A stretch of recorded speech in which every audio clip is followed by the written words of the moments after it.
Ani Buju, my name is Jenn Harper, and as mentioned, I'm the founder and CEO of a company called Cheekbone Beauty Cosmetics. I am coming to you from Canada, but I live and reside in Toronto and Niagara. Our business is headquartered in St. Catharines, Ontario. How did I launch a business when I was actually selling seafood for most of my career?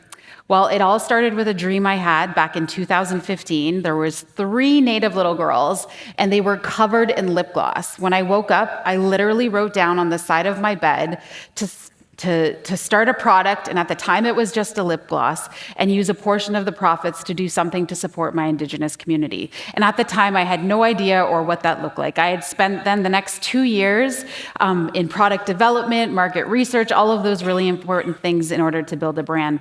But a really important part of the Cheekbone Beauty is understanding, I guess, my history, my personal history, and my family's history. So this is a picture of my grandmother. Her name is Emily Paul, and Emily literally survived the residential or the Indian boarding school program. My grandmother was forced to stay in this school from the age of 6 until she was able to leave at the age of 16.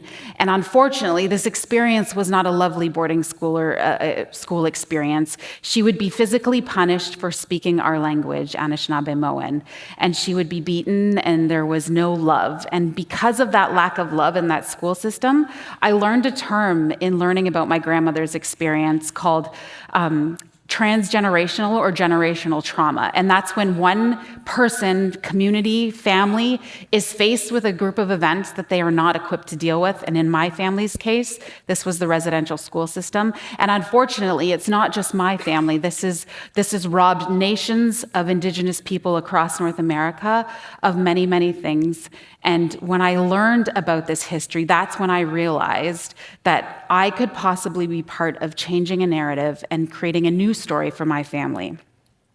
Unfortunately, on this journey, it came with a lot of traumatic experiences. Up until this point in my life, this was the most painful experience I had to deal with, the loss of my brother BJ to suicide. But on this path of understanding generational trauma, I learned that my own addiction to alcohol, which I've overcome, and this year I'll celebrate 10 years of sobriety, woohoo, thank you.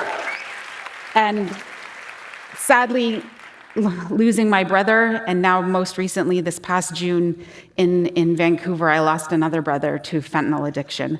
And even though our communities and I personally have faced so much trauma, I fully believe that this has made me stronger. As painful as that sounds, my experience in this kind of pain has helped me continue on this path of building a company that is now available in Sephora in Canada and in JC Penney in the United States. But it wasn't a simple road, as you heard, that every entrepreneur has a massive journey that is loaded with ups and downs. And before all of that did happen, we decided to actually take a look at the entire beauty industry. In the last few years, we have worked on something at Cheekbone Beauty called the Indigenous Beauty Collective, and it's about changing the way beauty products are made. There's Cheekbone Beauty and 4 other Indigenous beauty brands that are part of our collective currently. We're welcoming many more from around the world. And the whole idea is we are all familiar as consumers with this idea of French beauty, Japanese beauty, Korean beauty. But I want the world to fully understand and recognize that when you hear the term Indigenous beauty, that means something different. It means something special. It means this is the group of people, because I've said it before and I'll say it again, Indigenous people are the OGs of sustainability.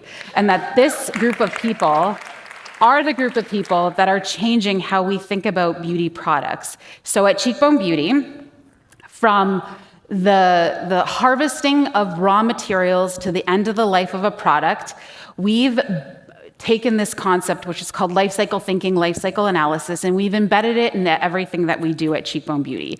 We took our very small amount of funding and built an Indigenous lab at our headquarters in St. Catharines, Ontario, where we actually develop formulations and we think about all the packaging that we're using. And the whole purpose is to ultimately, from the harvesting until the end of the life. So that whole entire process is extremely important. Our mission at Cheekbone Beauty is to help not only every Indigenous person on the planet see and feel their value in this world while we craft these sustainable cosmetics, but we don't want anything to end up in the landfill. So we work backwards to do that. So our Indigenous Innovation Lab was built with the idea of using Western science and Indigenous wisdom to make and create products. And how we look at that differently, because there's so much misinformation and a lot of unregulated information that comes from the beauty space, and that is even the raw materials, so not even thinking about the packaging, but thinking about the raw materials that we're putting on, whether it's our skin, our hair, our face, all of those will impact an ecosystem in some shape or form. And so at Cheekbone Beauty, it's really important that we think about all of our ingredients even being biodegradable. So we use the concepts that come from green chemistry in order to make our formulations in our Indigenous Innovation Lab in St. Catharines.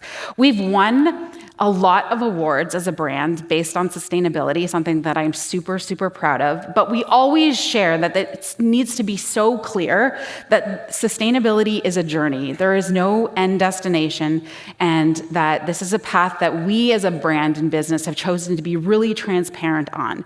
This is one award we won back in 2022 from Canadian Business Magazine, where Shopify was the #1 innovative company in Canada, and my company, Cheekbone Beauty, was #4.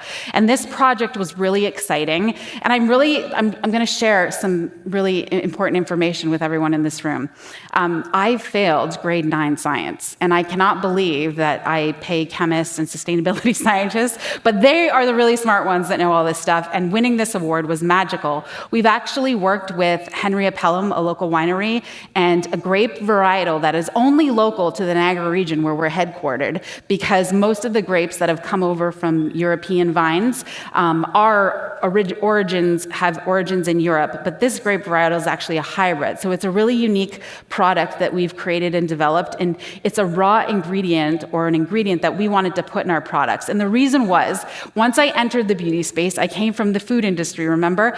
And I recognized that everyone is going to see what's on our ingredient list. And so what I wanted to do was create something that was uniquely patented and owned by us. And so we've extracted active ingredients, incredible active ingredients from grapes waste, so the stems, skins, and seeds that we want to put in our future products. We've proven the project works, we've proven the concept works, and we're very excited about what we're going to be doing in the future.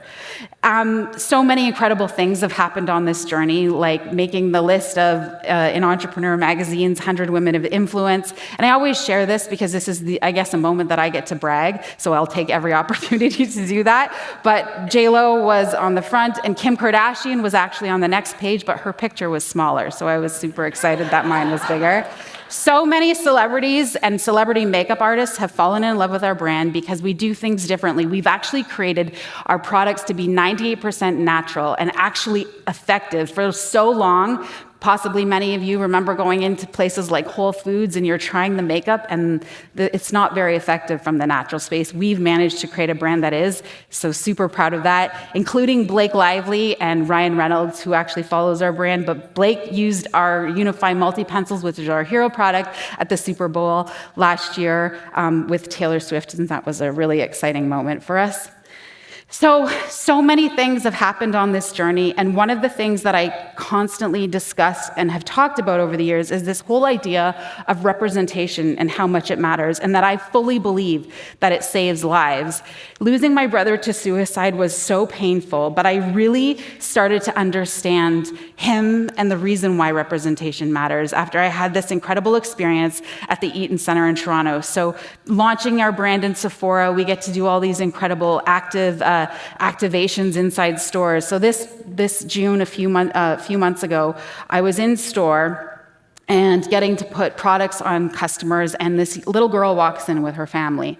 And when my brother was still alive, if there was an Indigenous or Native person doing anything cool, I would get a direct message from him about what was happening. And I realize now it's because he saw himself in those people. He felt seen. And as a brand, that's always been our intention, to help our community feel seen and be seen, but also using our ancient wisdom to make and create the most incredible products on the planet.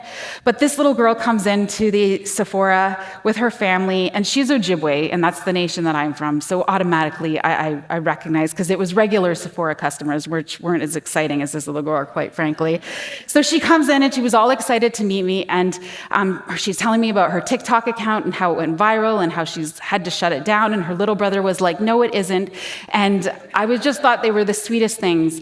But when I was a little girl, I remember going into the Eaton Center with my dad, and never in a million years did I ever think I would own a brand that's one day available in a store like Sephora. I grew up in Native public housing, and today I have a brand that's available in a store like Sephora. And what I love about this is that little girl and her little brother that met me that day are never going to wonder what's possible for them, because they just met someone who looks like them and who comes from a community like them that built a brand that's available in Sephora. So quite possibly, if we paid attention to Indigenous communities and Indigenous wisdom and felt represented and seen, perhaps we would save more lives and include the planet in that as well. All living things. Thank you.